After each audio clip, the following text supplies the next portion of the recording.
So blessed and a holy Christmas to you and to your family during this wonderful season. Got a new sweater given to me by my mom for Christmas. Nice, eh? I don't know if you can see it. Oh, it's very nice. My niece Nikki would be really proud because it fits real nicely and she likes fashionable things. This is fashionable. I love it. So hope you have a great Christmas, everybody. You know, we give gifts. Why? We give gifts to each other. Why? Because God is the one who gave us gifts first. The gift of himself, the gift of life, and most especially the gift of his Son. The creator of this universe became one of us. And the way he came was in the most simple way imaginable. He became just an ordinary human being and made himself completely available to us by appearing first and foremost as an innocent, fragile little baby. Who can't be reaching out to a baby? Even the hardened of criminals can reach to a baby and hug them and cuddle them. So God says, come to my heart and be cuddled by me, and I will envelop you in my amazing love. So Christmas is a time when we put lights on the houses. Why? Because Jesus is the light who illumines our conscience. Christmas is a time when we eat and celebrate, and laugh. Why? Because God celebrates first and foremost, and God laughs, and God rejoices, and he wants us to rejoice.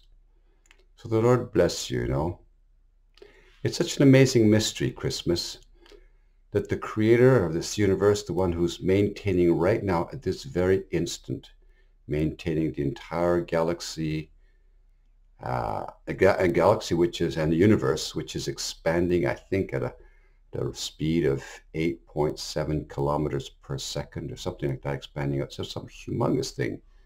This universe, which is full of trillions and zillions of galaxies and stars, decide to become a human being and show us the way. The way to what? The way to become human. How do you teach people to become human? Well, by becoming human. That's what God did. So God is more human than you and me. Isn't that kind of amazing as a thought? Let's finish with a little story here. It was Christmas night. It was cold and freezing. It was on a farm, It was cold and freezing, and father and his 5 children said, let's go to church. Come on, Mom, let's go to church. It's Christmas Eve. We're going to go and honor the Lord. But Mom didn't want to go. She was not a particular religious person. And so Dad says, come on, this is Christmas Eve. We need to honor the Lord and thank the Lord for his blessings. No. I'm not interested in going. I just prefer sitting in front of this nice warm fire and just be alone here.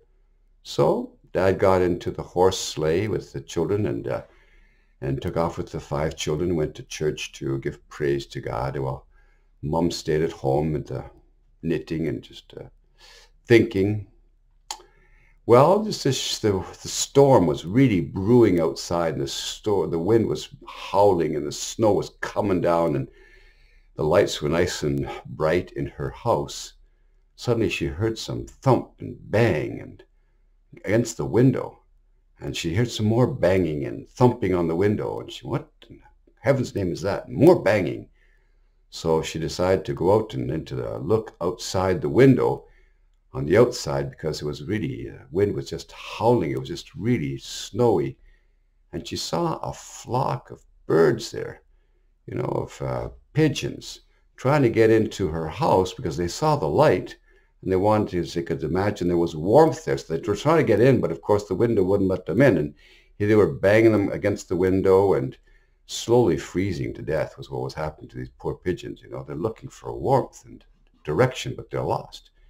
Well, the lady knew that she couldn't bring them into the house, And so she said, oh, I'll bring them into the barn. So she went, got her coat on, and she went over to the barn, which was not far away, and she opened up the doors and she put the lights on, and she went out to the pigeons who were lying in the snowbank and just kind of swooshed them and to go into the barn. But no kidding, the birds wouldn't move. Come on, go to the barn, you get warmed up. No. The birds could just not figure out how to get into the barn. They just weren't even interested, Ah, my goodness. How the heck am I going to do this? She said to herself. Oh, she says, I just wish that I could become a pigeon. I wish I could become a bird. And then I would, you know how they work, the pigeons all come together. I'd become a pigeon and fly into the barn. They'd all come and follow me, and then they'd be warm. I wish they would do this. That would save their lives. And just as she thought that thought, the church bells began to ring, bing, bong, in the distance. And she paused, and it suddenly dawned on her. That's what God did. He became a pigeon to show the birds the direction to safety and to warmth. That's the only way we could figure it out. Well, she got down on her knees and she said, Lord, I'm so sorry. I've forgotten and neglected you. Please teach me about the great mystery of your presence amongst us. God became human. God put on a human face to show us how to become human. And the main road of that is Jesus. And the Magna Carta he's given us is the Beatitudes. Blessed are the humble, the peacemakers, the meek of heart, those who seek justice, those who are merciful. God bless you. Have a wonderful Christmas season. God's love is absolutely overwhelming. May you be filled with joy this holy season.